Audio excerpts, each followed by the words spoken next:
নমস্কাৰ এই মুহূৰ্তত আহি পৰিছে ৰাতিপুৱাৰ কেইবাটাও গুৰুত্বপূৰ্ণ খবৰ। আজি 28 জুলাই অসমৰ লগতে ভাৰতৰ বিভিন্ন প্ৰান্তৰ পৰা ৰাতিপুৱাৰ কেইবাটাও খবৰ একেলগে যুগুতোৱা হৈছে। এই মুহূৰ্তত জনাই আছো ৰাতিপুৱাৰ গুৰুত্বপূৰ্ণ খবৰ। ধোৱাচাঙত এইবাৰ কক্ৰোচ জনতা পাৰ্টিৰ প্ৰতিবাদ। নৰেন্দ্ৰ মোদীৰ গৃহ ৰাজ্যত এইবাৰ প্ৰশ্নকাকত ফাদিলৰ অভিযোগ উত্থাপন হৈছে। সিজেপিৰ প্ৰতিবাদৰ পাছতো দেশত পুনৰ ফাদিল হল প্ৰশ্নকাকত। নৰেন্দ্ৰ মোদীৰ গৃহ ৰাজ্যতে এইবাৰ প্ৰশ্নকাকত ফাদিলৰ অভিযোগ উত্থাপন হৈছে। পৰীক্ষাৰ পূৰ্বেই সামাজিক মাধ্যমত প্ৰশ্নকাকত ভাইৰেলৰ অভিযোগ উত্থাপন হৈছে। খুদ নৰেন্দ্ৰ মোদীৰ গৃহ ৰাজ্যত এই কাণ্ড সংঘটিত হৈছে। গুজৰাট আয়ুৰ্বেদ বিশ্ববিদ্যালয়ত প্ৰশ্নকাকত ফাদিলৰ অভিযোগ উত্থাপন হৈছে।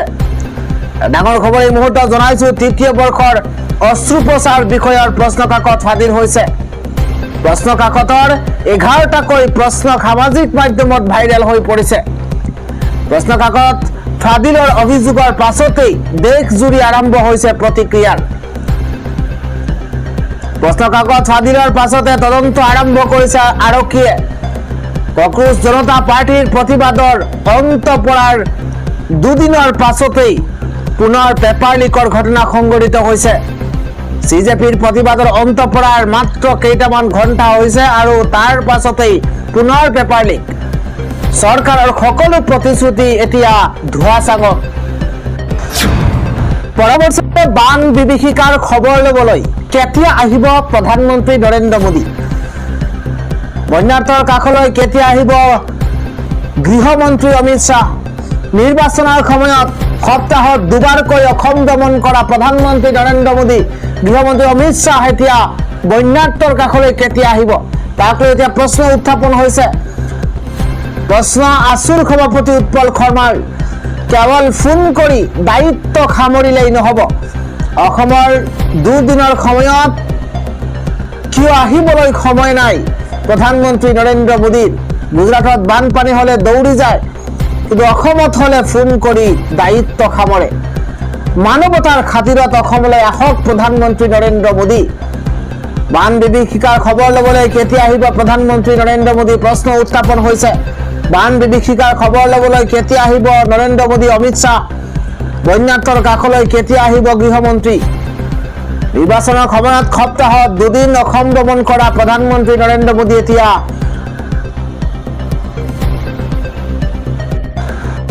ফোন কৰি দায়িত্ব সামৰিছে বন্যাৰ্তৰ। বানাক্ৰান্তই এতিয়া কৈছে যি সময়ত আমি পথাৰত কাম কৰিব লাগিছিল সেই সময়ত এতিয়া পথাৰখন চাই বহি আছো। বানে ধুৱাই লৈ গ'ল কৃষকৰ সপোন। অজানিতে অহা এজাক দুমাহৰ বাবে পথাৰখন লৈ চাই মূৰে কপালে হাত দিব লগা হৈছে কৃষকসকলে। ঘৰখনৰ পৰা আৰম্ভ কৰি সকলো হেৰুৱা কৃষকক পুনৰ পথাৰখন খোলানি কৰিবৰ বাবে চৰকাৰক বিশেষ সুবিধা দিবলৈ আহ্বান জনাইছে শিৱসাগৰৰ বন্যাৰ্তই। পৰৱৰ্তী খবৰটো হৈছে প্ৰতিবাদ কৰিলেই লাঠি চলাব নোৱাৰিব। দেশৰ সকলো নাগৰিকে প্ৰতিবাদ কৰাৰ অধিকাৰ আছে। প্ৰতিবাদী ছাত্ৰক দিল্লী আৰক্ষীয়ে প্ৰহাৰ কৰা ঘটনাক লৈ ক্ষুণ্ণ হৈ পৰিছে উচ্চতম ন্যায়ালয়। 20 জুলাইত দিল্লীত হোৱা হিংসাত্মক ঘটনাৰ তদন্ত বিচাৰি দাখিল কৰা আবেদনক লৈ শুনানি সৰ্বোচ্চ ন্যায়ালয়ৰ। আন এটা খবৰ হৈছে কক্ৰোচ জনতা পাৰ্টিৰ প্ৰতিবাদ লৈ যোৱা প্ৰতিবাদকাৰীসকলৰ ঘৰে ঘৰে আৰক্ষীয়ে দিছে জাননী। প্ৰতিবাদক সমৰ্থন কৰি পোষ্ট কৰা সামাজিক মাধ্যমৰ একাউণ্টসমূহ বন্ধ কৰি দিয়া হৈছে। প্ৰতিবাদকাৰীক দিয়া প্ৰতিশ্ৰুতি চৰকাৰে ভংগ কৰাৰ অভিযোগ উত্থাপন হৈছে। এটা খবৰ হৈছে জেনজিয়ে বিৰোধীক চাই আছে। গুৰুত্বপূৰ্ণ বিধেয়ক হলেও বিৰোধীয়ে সংসদ চলিবলৈ নিদিয়ে। তেওঁলোকৰ একমাত্ৰ লক্ষ্য হৈছে ক্ষমতা লাভ। এইদৰে মন্তব্য কৰিছে বিজেপি সাংসদ কংগনা ৰাণাৱতে। আন এটা খবৰ হৈছে উজনি অসমৰ মহাপ্ৰলয়ৰ সময়ত অসমৰ মাটি আৰু বজাৰ দখল কৰা আদানী, টাটা আৰু ৰামদেৱৰ চাহটো দেখা নগ'ল। অসমৰ ৰাইজে এই কথা মনত ৰখা উচিত। এই মন্তব্য কৰিছে কৃষক মুক্তি সংগ্ৰাম সমিতিৰ সাধাৰণ সম্পাদক বিদ্যুৎ শইকীয়াই। বিদ্যুৎ শইকীয়াই কৈছে যে উজনি অসমৰ মহাপ্ৰলয়ৰ সময়ত অসমৰ মাটি আৰু বজাৰ দখল কৰা আদানী, টাটা আৰু ৰামদেৱৰ চাহটো এতিয়া দেখা নগ'ল। অসমৰ ৰাইজে এই কথা মনত ৰখা উচিত। আন এটা খবৰ হৈছে CRPF, RAF আৰু দিল্লী পুলিচ তিনিওটাই কেন্দ্ৰীয় গৃহ মন্ত্ৰালয়ৰ অধীনত। সেয়েহে প্ৰতিবাদকাৰীৰ বিৰুদ্ধে ব্যৱস্থাৰ জবাব অমিত শ্বাহে দিব লাগিব। এই মন্তব্য কৰিছে TMCৰ সাংসদ মহুৱা মৈত্ৰই। আগবঢ়াইছো পৰৱৰ্তী খবৰ। চৰকাৰে কৰা প্ৰতিশ্ৰুতি পালন কৰক, অন্যথা আমি পুনৰ আন্দোলনৰ পথলৈ উভতি যাম। কক্ৰোচ জনতা পাৰ্টিৰ ৰাষ্ট্ৰীয় মুখপাত্ৰ আশুতোষ ৰাংকাই এই মন্তব্য কৰিছে। তেওঁলোকে কয় 25 জুলাই JP নাড্ডা আৰু জিতেন্দ্ৰ সিঙৰ সৈতে হোৱা তৃতীয় পৰ্যায়ৰ বৈঠকত যন্তৰ মন্তৰ আৰু 20 জুলাইত প্ৰতিবাদৰ সৈতে জড়িত সকলো FIR প্ৰত্যাহাৰ, ভৱিষ্যতে প্ৰতিবাদকাৰী বা আয়োজকৰ বিৰুদ্ধে নতুন গোচৰ ৰুজু নকৰা আৰু এই বুজাবুজি লিখিতভাৱে চূড়ান্ত কৰাৰ বিষয়ত নীতিগত সহমত হৈছিল। তেওঁলোকৰ দাবী, চৰকাৰে লিখিত চুক্তিৰ খচৰা এতিয়াও উভতাই পঠোৱা নাই। যদি এই প্ৰতিশ্ৰুতি পালন নহয় আৰু বিভিন্ন ৰাজ্যত আটক বা গ্ৰেপ্তাৰ কৰা ছাত্ৰ, যুৱক আৰু প্ৰতিবাদকাৰীসকলক মুকলি কৰা নহয়, তেন্তে কক্ৰোচ জনতা পাৰ্টিয়ে পুনৰ দেশজোৰা আন্দোলন আৰম্ভ কৰিব। পৰৱৰ্তী খবৰটো হৈছে চৰকাৰে যদি ছাত্ৰসকলৰ দাবী মানি লৈছে, তেন্তে কোনবোৰ দাবী মানি লৈছে সেয়া দেশবাসীক স্পষ্টকৈ জনাব লাগে। SP সভাপতি অখিলেশ যাদৱৰ মন্তব্য। তেওঁ কয়, চৰকাৰে ছাত্ৰসকলৰ বিৰুদ্ধে গোচৰ ৰুজু নকৰাৰ কথা কৈছিল, কিন্তু এতিয়াও গোচৰ ৰুজু হৈছে। বিহাৰত বহুত ছাত্ৰক জেললৈ পঠিওৱা হৈছে। আন এটা খবৰ হৈছে শিক্ষামন্ত্ৰীৰ পদত্যাগ কেৱল মাত্ৰ আৰম্ভণিহে। এইদৰে মন্তব্য কৰিছে সোণম ৱাংচুকে। তেওঁ কয় যে এতিয়াৰ পৰা যদি বিষয়টো সঠিকভাৱে স্বীকাৰ কৰি সমাধানৰ দিশত আগবঢ়া যায়, তেন্তে দেশৰ বাবে এয়া এক ইতিবাচক আৰম্ভণি হ'ব। বৰ্তমান আলোচনা চলি আছে আৰু শুভ বুদ্ধিৰে দেশৰ বাবে সৰ্বোত্তম সিদ্ধান্ত লোৱা হ'ব বুলি আশা কৰিছোঁ। পাব্লিক এক্সামিনেশ্যন এমেণ্ডমেণ্ট বিলৰ বিষয়ে তেওঁ কয় যে এয়া এটা ভাল পদক্ষেপ। বিস্তৃত আলোচনাৰ পিছত উপযুক্ত ব্যৱস্থা গ্ৰহণ কৰা উচিত। তেওঁ লগতে কয় যে শান্তিপূৰ্ণভাৱে প্ৰতিবাদ কৰা লোকৰ বিৰুদ্ধে কোনো ব্যৱস্থা লোৱা উচিত নহয়। শান্তিপূৰ্ণ প্ৰতিবাদ সংবিধান প্ৰদত্ত অধিকাৰ আৰু ইয়াক সন্মান জনোৱা উচিত। আন এটা খবৰ হৈছে ইথানলৰ বিৰুদ্ধে সৰব হৈ পৰিছে এতিয়া জনতা। E20 নীতিন গাডকাৰী হৈছে 420। কুঁহিয়াৰ খেতিয়কৰ নামত নিজৰ পকেট ভৰাই আছে। ইথানলৰ বিৰুদ্ধে এইদৰে সৰব হৈ পৰিছে জনতা। আন এটা খবৰ হৈছে নামনিৰ মাদ্ৰাছাৰ মহানুভৱতা। এইবাৰ বান সাহায্যৰ বাবে এইদৰে ওলাই আহিছে হাজাৰ হাজাৰ লোক। দৃশ্যলৈ আপুনি মন কৰক, এইদৰে হাজাৰ হাজাৰ লোক ওলাই অহা পৰিলক্ষিত হৈছে। মাদ্ৰাছাৰ ছাত্ৰৰ মহানুভৱতা। এবাৰ উজনিৰ বান পীড়িতক সহায়ৰ বাবে সাজু হৈ পৰিছে নামনিৰ মাদ্ৰাছা। বিপদৰ সময়ত নামনিৰ মাদ্ৰাছাই দেখুৱাইছে নিদৰ্শন। বিপদৰ সময়ত এইদৰে ওলাই অহা পৰিলক্ষিত হৈছে। ধৰ্মীয় পোছাক পৰিধান কৰি ধন সংগ্ৰহৰ অভিযানত নামি পৰিছে মাদ্ৰাছাৰ ছাত্ৰ। গুৰুত্বপূৰ্ণ খবৰ, মুকালমুৱাৰ দাৰুল হদিছ পূব বৰক্ষেত্ৰী আলিয়া মাদ্ৰাছাৰ পদক্ষেপ। এইদৰে ঘৰে ঘৰে গৈ অৰ্থ সাহায্য সংগ্ৰহত নামি পৰিছে শিক্ষক লগতে শিক্ষাৰ্থী। সংগ্ৰহ কৰি সমগ্ৰ ধন প্ৰেৰণ কৰা হ'ব মুখ্যমন্ত্ৰীৰ সাহায্য পুঁজিলৈ। সংগ্ৰহ কৰি সমগ্ৰ ধন মুখ্যমন্ত্ৰীৰ সাহায্য পুঁজিলৈ প্ৰেৰণ কৰা হ'ব। উজনিৰ বান পীড়িতক সহায়ৰ বাবে সাজু হৈ পৰিছে এতিয়া নামনিৰ মাদ্ৰাছা। উজনিৰ বান পীড়িতক সহায়ৰ বাবে সাজু হৈ পৰিছে মাদ্ৰাছাৰ ছাত্ৰ লগতে শিক্ষক। বিপদৰ সময়ত নামনিৰ মাদ্ৰাছাই দেখুৱাইছে এক নিদৰ্শন। আন এটা খবৰ হৈছে জুবিন গাৰ্গৰ পথেৰেই আগবাঢ়িব জুবিন গাৰ্গৰ পত্নী গৰিমা শইকীয়া গাৰ্গ। বান সাহায্য সংগ্ৰহৰ বাবে 1 আগষ্টৰ পৰা নামিব ৰাজপথত। অসমৰ দুৰ্যোগ সমস্যাত সদায় কাষত থিয় হৈছিল জুবিন গাৰ্গ আৰু জুবিন গাৰ্গৰ আদৰ্শৰে এইবাৰ জুবিন গাৰ্গৰ পথেৰেই আগবাঢ়িব প্ৰাণৰ শিল্পীগৰাকীৰ পত্নী গৰিমা শইকীয়া গাৰ্গ। বান সাহায্য সংগ্ৰহৰ বাবে 1 আগষ্টত ৰাজপথত নামি ওলাই আহিব গৰিমা শইকীয়া গাৰ্গ। অসমৰ দুৰ্যোগৰ সমস্যাত অসমৰ দুৰ্যোগৰ সময়তে সদায় অসহায়ৰ কাষত থিয় দিছিল প্ৰাণৰ শিল্পীগৰাকীয়ে। আন এটা খবৰ হৈছে ভট্টবাদ খিলঞ্জীয়াৰ সৈতে ভয়ংকৰ ঘটনা। এবাৰ দুৰ্বৃত্তৰ লক্ষ্য হৈ পৰিছে খিলঞ্জীয়া জীয়াৰী বোৱাৰী। ডাঙৰ খবৰ এই মুহূৰ্তত জনাইছো ভট্টবাদ খিলঞ্জীয়াৰ ওপৰত ভয়ংকৰভাৱে আক্ৰমণ।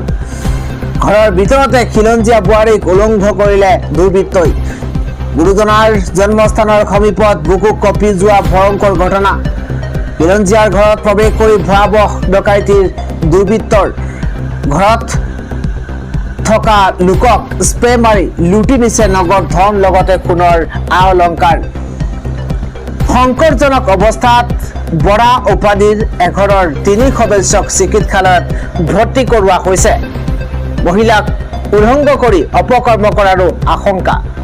মহিলাক এইদৰে অপদস্থ কৰাৰ অভিযোগ উত্থাপন হৈছে। ঘটনাত বহু পলমকৈ উপস্থিত হৈছে ভট্টবাদ আৰক্ষী। খিলঞ্জীয়াৰ ওপৰত চলোৱা পঞ্চমটো ঘটনাই কঁপাই গৈছে ভট্টবাদ। আন এটা খবৰ হৈছে মৰণোত্তৰ পৰীক্ষাৰ নামত উৎকোচ লৈ গ্ৰেপ্তাৰ হোৱা চিকিৎসক মনোজ কুমাৰ সিনহাক চাকৰিৰ পৰা নিলম্বন কৰা হৈছে। 20 জুলাইত উৎকোচ লৈ থকা দৃশ্য ভাইৰেল হৈ পৰিছিল সংবাদ মাধ্যমত। নগাঁও মেডিকেল কলেজ হস্পিটেলৰ চিকিৎসক ডক্টৰ মনোজ কুমাৰ সিনহা আৰু মৰণোত্তৰ পৰীক্ষাৰ নামত উৎকোচ লৈ গ্ৰেপ্তাৰ হোৱা চিকিৎসকগৰাকীক চাকৰিৰ পৰা নিলম্বন কৰা হৈছে। 20 জুলাইত উৎকোচ লৈ থকা সেই দৃশ্য ভাইৰেল হৈ পৰিছিল সংবাদ মাধ্যমত আৰু তাৰ পাছতেই মনোজ কুমাৰ সিনহাক চাকৰিৰ পৰা নিলম্বন কৰা হৈছে। আন এটা খবৰ মাজ আকাশত হঠাৎ লাগিছে হাহাকাৰ। 194 গৰাকী ভাৰতীয়ৰ সৈতে বিমানৰ জৰুৰী অৱতৰণ। এই মুহূৰ্তত ডাঙৰ খবৰ জনাইছো ভাৰতৰ আকাশত আকৌ ভয়ংকৰ ঘটনা সংঘটিত হৈছে। এবাৰ কলা ধোঁৱাই আৱৰি ধৰিছে 194 গৰাকী ভাৰতীয় থকা বিমানখনত। মুম্বাইত অৱতৰণৰ পূৰ্বে মাজ আকাশত ঘটিছে অঘটন। ইণ্ডিগৰ 1452 বিমানৰ কাৰ্গ আৱৰি ধৰিছে কলা ধোঁৱাই আৰু মাজ আকাশতে ইমাৰ্জেঞ্চি ঘোষণা পাইলটৰ। 43 মিনিটক এক শ্বাসৰুদ্ধকাৰী অৱস্থাৰ মাজতে জৰুৰী অৱতৰণ কৰা হৈছে। গুজৰাটৰ ৰাজকোট বিমানবন্দৰত বিমানখন অৱতৰণ কৰা হৈছে। ডুবাইৰ পৰা মুম্বাইলৈ আহিছিল ইণ্ডিগো বিমানখন আৰু মাজ আকাশতে 2:45 ঘোষণা কৰা হৈছিল ইমাৰ্জেঞ্চি। আন এটা খবৰ হৈছে প্ৰথমবাৰলৈ অসমত গ্ৰেপ্তাৰ পাকিস্তান লিংকৰ জেহাদী। ডাঙৰ খবৰ অসমক লৈ ভয়ংকৰ পৰিকল্পনা ৰচিছে নেকি ISIয়ে। অসমত প্ৰথমবাৰলৈ গ্ৰেপ্তাৰ পাকিস্তান লিংকৰ জেহাদী। ডাঙৰ খবৰ ISIৰ মদতপুষ্ট শাহজাদ ভাতৃ নেটৱৰ্কৰ সদস্য অসমত গ্ৰেপ্তাৰ হৈছে। উত্তৰ প্ৰদেশ বিহাৰ দিল্লী হাৰিয়ানাৰ পিছত এবাৰ অসমত শাহজাদ ভাতৃৰ সদস্য পাকিস্তানী ISI লিংকৰ সৈতে প্ৰত্যক্ষ সম্পৰ্ক এই 3 সদস্য। ডাঙৰ খবৰ এই মুহূৰ্তত বৰপেটা ধুবুৰী চিৰাঙৰ পৰা গ্ৰেপ্তাৰ হৈছে এই 3 জেহাদী। ধুবুৰীৰ আকৰামুল ইছলাম, চিৰাঙৰ আমিনুল ইছলাম, বৰপেটাৰ আবুল হুছেইন। জেহাদীক পৃথকে পৃথকে জেৰা তদন্তকাৰী সংস্থা SB আৰু IB। জেহাদীক পৃথকে পৃথকে জেৰা চলোৱা হৈছে। ISIৰ নিৰ্দেশত ভাৰতত কুঠাঘাত কাৰ্য সংঘটিত কৰাৰ পৰিকল্পনা নেটৱৰ্কটোৰ। অসমক লৈ ভয়ংকৰ পৰিকল্পনা ৰচিছে নেকি ISIয়ে। আগবাঢ়িছো পৰৱৰ্তী খবৰ। বিধানসভাৰ বাজেট অধিৱেশনৰ দিন হ্ৰাস কৰা হৈছে। ৰাজ্যত বান পৰিস্থিতিৰ বাবে 29 জুলাইত অন্ত পৰিব ষষ্ঠদশ বিধানসভাৰ বাজেট অধিৱেশন। পূৰ্বে 31 জুলাইলৈকে ধাৰ্য কৰা হৈছিল বাজেট অধিৱেশনৰ দিন। কিন্তু ৰাজ্যৰ বান পৰিস্থিতিৰ বাবে 29 জুলাইত অন্ত পৰিব ষষ্ঠদশ বিধানসভাৰ বাজেট অধিৱেশন। আন এটা খবৰ হৈছে প্ৰণৱ দলে আৰু আদিত্য চন্দ্ৰ ৰাভাৰ মুক্তিৰ দাবীত ডিফুত উত্তাল প্ৰতিবাদ। বানপানীক ৰাষ্ট্ৰীয় দুৰ্যোগ ঘোষণাৰ দাবী উত্থাপন হৈছে। যোৱা 27 জুলাই তাৰিখে কাৰ্বি আংলং জিলাৰ সদৰ ডিফুত এক বিশাল প্ৰতিবাদী কাৰ্যসূচী ৰূপায়ণ কৰা হৈছে। আঞ্চলিক ৰাজনৈতিক দল APSLCৰ উদ্যোগত আয়োজন কৰা এই প্ৰতিবাদৰ মূল লক্ষ্য আছিল ভূমি অধিকাৰ আন্দোলনৰ নেতা প্ৰণৱ দলে আদিত্য চন্দ্ৰ ৰাভা, বিজিত মুকুট, ভাস্কৰ শইকীয়া, ৰাজীৱ পেগু আৰু অমিত নাগৰ মুক্তিৰ দাবী কৰা। প্ৰায় 30 শতাধিক প্ৰতিবাদকাৰীয়ে একগোট হৈ চৰকাৰৰ বিৰুদ্ধে বিভিন্ন শ্লোগানেৰে পৰিৱেশ উত্তাল কৰি তোলে।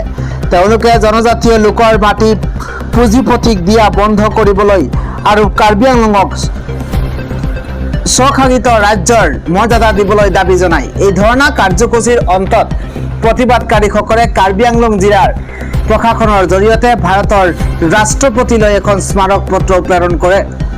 এই প্ৰতিবাদী সভাত উপস্থিত থাকি APSLCৰ সভাপতি জন ইংতি কাথাৰে চৰকাৰক তীব্ৰ সমালোচনা কৰে। তেওঁ কয় যে বৰ্তমানৰ বিজেপি চৰকাৰখন সম্পূৰ্ণৰূপে জনজাতীয় লোকৰ বিৰোধী।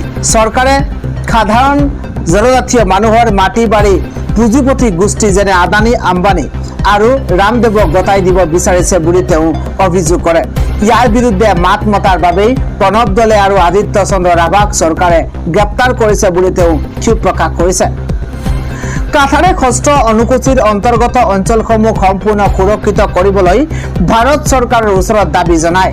ইয়াৰ লগতে তেওঁ দিল্লীত আন্দোলন কৰি থকা ছাত্ৰ ছাত্ৰী আৰু চোৰম অংশকো তেওঁলোকৰ সংগ্ৰামৰ বাবে অভিনন্দন জনাইছে। পৰৱৰ্তী খবৰটো হৈছে কেন্দ্ৰীয় চৰকাৰে শেহতীয়াকৈ কৰা চুক্তি উলংঘা কৰাৰ অভিযোগ তুলি কক্ৰোচ জনতা পাৰ্টি চমুকৈ CJPয়ে সোমবাৰে পুনৰ দেশজুৰি আন্দোলন আৰম্ভ কৰাৰ হুংকাৰ দিছে। কেন্দ্ৰীয় মন্ত্ৰী JP নাড্ডা আৰু জিতেন্দ্ৰ সিঙৰ সৈতে হোৱা বুজাবুজিৰ পিছতো প্ৰতিবাদকাৰীসকলৰ বিৰুদ্ধে আৰক্ষীৰ ব্যৱস্থা গ্ৰহণ অব্যাহত থকা বুলি দলটোৱে অভিযোগ উত্থাপন কৰিছে। ৰাজ্যসভাৰ সাংসদ তথা জ্যেষ্ঠ অধিবক্তা কপিল চিব্বালৰ উপস্থিতিত অনুষ্ঠিত এখন যুটীয়া সংবাদমেলত CJPয়ে এই সকিয়নি প্ৰদান কৰিছে। যোৱা 25 জুলাইত কেন্দ্ৰীয় শিক্ষামন্ত্ৰী ধৰ্মেন্দ্ৰ প্ৰধানৰ পদত্যাগৰ পিছত CJPয়ে তেওঁলোকৰ 49 দিনীয়া প্ৰতিবাদ স্থগিত ৰাখিছিল, কিন্তু শেহতীয়া পৰিস্থিতিয়ে দুয়োপক্ষৰ মাজত পুনৰ উত্তেজনা বৃদ্ধি কৰিছে। দলটোৱে অভিযোগ কৰিছে যে 25 জুলাইৰ চুক্তি মৰ্মে প্ৰতিবাদকাৰীৰ বিৰুদ্ধে ৰুজু হোৱা পুৰণি সকলো FIR প্ৰত্যাহাৰ কৰা আৰু নতুন গোচৰ তৰা নহ'ব বুলি আশ্বাস দিয়া হৈছিল, কিন্তু চৰকাৰে এই প্ৰতিশ্ৰুতি পালন কৰা নাই। ইয়াৰ পৰিৱৰ্তে ছাত্ৰ ছাত্ৰীসকলক গ্ৰেপ্তাৰ কৰা আৰু স্বেচ্ছাসেৱকসকলৰ ওপৰত চোৰাংচোৱাগৰি আৰু হয়ৰাণী কৰা কাৰ্য অব্যাহত আছে বুলি CJPয়ে দাবী কৰিছে। যদি আজিৰ ভিতৰত চৰকাৰে এই চুক্তি লিখিত প্ৰতিলিপি প্ৰদান নকৰে তেন্তে দলটোৱে পুনৰ প্ৰতিবাদ আৰম্ভ কৰিবলৈ বাধ্য হ'ব বুলি জনাইছে। ইয়াৰ উপৰিও নিট প্ৰশ্নকাকত পৰীক্ষাৰ প্ৰশ্নকাকত ফাদিলৰ ঘটনাত আত্মহত্যা কৰা ভুক্তভোগীৰ পৰিয়ালৰ সৰ্বাধিক ক্ষতিপূৰণ দিয়া আৰু পৰীক্ষা ব্যৱস্থাৰ সংস্কাৰৰ বাবে তেওঁলোকৰ 5 দফীয়া দাবী চৰকাৰে বিবেচনা কৰাৰ কথা পুনৰ সোঁৱৰাই দিয়া হৈছে। CJPৰ মুখপাত্ৰ অভিষেক ৰাংকাই সামাজিক মাধ্যমত ক্ষোভ প্ৰকাশ কৰি কয় যে চৰকাৰে প্ৰতিবাদকাৰীৰ বিৰুদ্ধে কোনো শাস্তিমূলক ব্যৱস্থা গ্ৰহণ নকৰাৰ প্ৰতিশ্ৰুতি সম্পূৰ্ণৰূপে ভংগ কৰিছে। তেওঁ অভিযোগ কৰে যে বিহাৰ আৰু পশ্চিমবংগত শ শ ছাত্ৰ ছাত্ৰীক গ্ৰেপ্তাৰ কৰা হৈছে আৰু দিল্লীকে ধৰি বিভিন্ন ৰাজ্যত প্ৰতিবাদকাৰীসকলক আৰক্ষীয়ে হাৰাশাস্তি কৰিছে। লগতে প্ৰতিবাদকাৰীসকলক সহায় কৰা স্বেচ্ছাসেৱকসকলকো দিল্লীত আটক কৰা হৈছে বুলি তেওঁ প্ৰকাশ কৰিছে। দলটোৰ আন এগৰাকী সদস্য ৰত্না সিঙে দাবী কৰে যে অসমত 7-8খন FIR ৰুজু কৰা হৈছে আৰু কলকাতাত মুছলমান সম্প্ৰদায়ৰ 10 জনকে ধৰি মুঠ 11 জনক গ্ৰেপ্তাৰ কৰি তেওঁলোকৰ ওপৰত হত্যাৰ চেষ্টাৰ গোচৰ জাপি দিয়া হৈছে। বিহাৰতো 82 জনক আটক কৰা হৈছে বুলি তেওঁ জানিবলৈ দিছে।